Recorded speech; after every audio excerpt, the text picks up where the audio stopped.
Hello, I am Shaka Sali.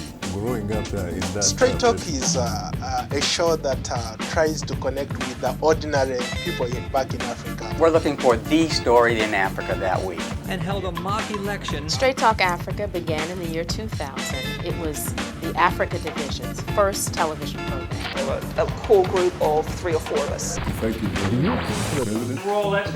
It took a lot to put the show together. The cameraman, the studio people, other show producers, the people who ran the time clocks, people who did the chyrons, the graphics. We were in Studio 18. It was a radio studio with television cameras added. It was marrying two related but not identical concepts.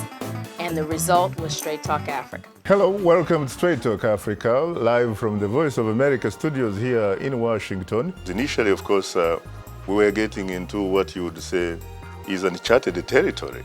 We didn't know, for example, the audience would react or respond to what we were trying to do.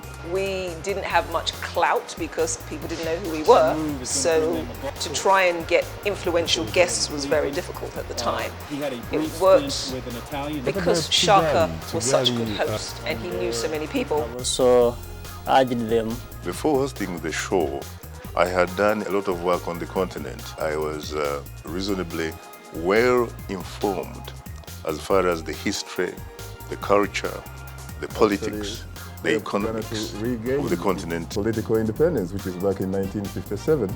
As we expanded our storylines and our realms, the show grew. What do you expect out of this? When I was back in Uganda, I watched the very first show that was like, you know what, this is something that Africans have been looking forward to. What about your critics, Mr. President, who will disagree with you and say your policies simply have not delivered the economic goods?